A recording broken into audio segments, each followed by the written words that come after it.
Hello and welcome to my channel. My name is Mark Parham. I'm an entrepreneur and property investor, and in this video we're going to be talking about how to secure properties below market value, BMV as it's known. And this is really the key for every investor out there. So before I go into this, please, if I could ask you to give this video a big thumbs up, and if you haven't subscribed, please consider subscribing and hitting that bell notification. So let's get into this. Why BMV? So first of all, as investors, we have a lot of things going for us when it comes to purchasing properties. So one of the big benefits that we have is that we are end of chain. Quite often we're not looking to sell something in order to make this purchase. So this makes us a really attractive buyer. The next big benefit we have is quite often we're able to move very, very quickly. If a property comes to me at the right price, I'm willing to buy it straight away. I'll make a decision on the day, and it is completely about the formulas. We're not worried about how it looks or how pretty it is or how it makes us feel. It's all about what is the return on investment and how far below market value am I buying this. And the next big benefit that we have is quite often that if we commit to buying something, we go through with it. Now, I have a reputation with the agents that I work with that if I say I'm going to buy something, I do. And I would fight to keep that reputation. Even if a slightly better deal came along, I would always follow through on my commitment. And this just isn't simply the same for people who are buying their home. If something a little bit prettier or something a little bit nicer comes along, they'll quite often pull out of a transaction in order to pursue that dream home. So as investors, we have a lot going for us. We're end of chain, we can be quick, and we are reliable buyers. So with all this going for us, we really want to be treated that way, and we want to make sure that we take advantage of our position. Quite often, people understand that when they're a first-time buyer, they've got the advantage of being end of chain. Well, as an investor, we've always got that advantage. So where are we going to find these sellers? Where are we going to find these motivated sellers? Well, they're everywhere. The place that I get the most deals from is always, and we have to turn the page for this because it is a revelation, so hold on. It is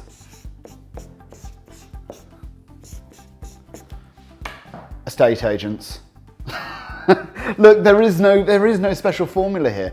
All the deals that I get really come from estate agents. Sometimes I get them off market, i.e. the estate agent is coming back to me before they put it onto Rightmove or anywhere else. And that can be for two reasons. Number one, the property is a problem property and they know they're going to struggle to sell it online. Or number two, a buyer's pulled out and they want to secure a new buyer quickly. In both of those instances, I'm in control of the negotiations. I get to set the tone and I get to set the price. So I make sure that I take my time with these negotiations. I'm currently negotiating on 2 flats in one block with tenants in situ. The seller needs to sell and it's up for £200,000. I put an offer in at 165. Now that was rejected outright, but they would consider something around 180. What have I done? I've said, I'm going to sit on that offer for a bit, and I've explained why I'm such a good buyer. This was a couple of days ago, and I expect to hear from the agent this week, and I expect to hear that 180 estimation is starting to creep down. So it's very important that you create good relationships with estate agents, because when they're speaking to the vendors, this agent in particular I've bought from before will be able to say, look, Mark will not be able to pay as much as you might get elsewhere, but he will complete on the transaction. I've never pulled out of one yet. The second place you can find these people are in places where maybe a bit of desperation is seeping in. I've got friends that have found sellers on Gumtree, I've got them that have found them on Facebook Marketplace, and this is where a seller maybe has had the property with an estate agent and they're just not getting the interest. So again, this is likely to be a problem property, an ugly property, a property on a main road and nobody's interested in it, a house with no garden and families don't want it. These tend to be the sort of properties where you can get a real good deal, but you have to be careful. You've got to understand that you're in control of that negotiation, not the agent and not the vendor. So what are the main reasons that these vendors might be desperate to sell? Well, there's something known as the 3 Ds. Now this stands for divorce, death, and deportation. No, and debt. Although deportation would also work. So divorce, obviously, if they're going through a messy divorce and they just want to get rid of the property, a line can be drawn under that relationship. Divorces tend to lead to very good deals for the people who can buy and solve that problem. I've bought 2 properties in the middle of divorce, and yes, whilst the estate agent says there's an emotional time going on, for me as an investor, I've just sat back, put in a calm offer, explained why I'm the best person to sell to, and solved their problem by buying the property in a speedy, calm and measured transaction. The next one is death. Now death, I mean, it's a bit morbid, but death does create opportunity. Quite often these properties may be slightly dilapidated, they might have disabled facilities in the bathrooms, and there's lots of reasons why they might not be being purchased on the retail market. So I've just jotted some numbers down here. If you're purchasing a property that maybe has these sort of issues, and you've got a 10 to 20k renovation in front of you, you really need to be getting a very good discount, because again, you've got to be paid for your risk. Now, it's unlikely the property is going to get snapped up by anyone else unless they're going to do it up themselves, live in it, in which case you can't compete. Investors cannot compete with people who are going to live and do the property up as they go. We cannot compete with those individuals.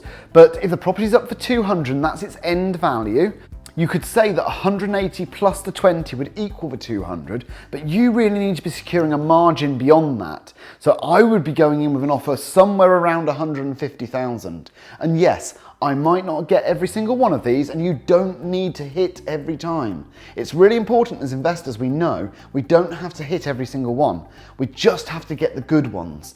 And you only need 3 or 4 really good investments, and it will supercharge your portfolio. The last one is debt, and debt can add an awful lot of urgency. Now, when I bought my first house, I bought it from a bank as a bank repossession back in 2010. Now, the person who owned the house had £176,500 on the mortgage. It was up for sale for £200,000. I bought it for £176,500. And actually, when I made that purchase, it had to go through to committee in order for that to go through, because that was the minimum amount that the banks would accept, because it would only cover the mortgage. And I think as a stipulation when they were making those decisions, although ultimately they were happy with that result, they had to go through a committee process in order to make sure it was fair on the person they had done the repossession from. So those are the main reasons that you'll be able to find below market value properties. The one thing I would really implore on you is just to understand that if you're a beginner investor, you are in control of these negotiations. They will not all go your way, and that is fine. I put offers in many more properties than I buy, but the ones I do buy, I buy below market value. And the reason that's so important is you make the money when you buy on day one. Let me just show you. So if I purchase a property and it's worth 150,000 and I manage to secure that for 130,000, then I make £20,000 on day one. Now this is so important. It might not look like it on day one because you might not be able to do a refinance for a while, and lenders might not accept that if you haven't done any work, it's not worth 150. But trust me, in 2, 3, 5 years time, when you're looking and getting market valuations, you are going to be so pleased you made that 20 grand at the beginning of the process. And this is just on the transaction. And as investors, we really have to make the money when we buy, because we don't know what the future is. The other great thing about doing this is it insulates you against any fall. I mean, in this example, I'm insulated to a fall of about 13% or so, just using rough head maths. That gives me a great deal of comfort that the market can move quite considerably and I am still going to be okay. So in summary, every single deal that I purchase at a discount. The reason being, I'm an investor. You're an investor, you're watching this, make sure you get your discounts. Look, I hope this video has been useful for you. If you like what I'm saying and you'd like what I do, please subscribe. I've been Mark Parham and I will see you on the next video.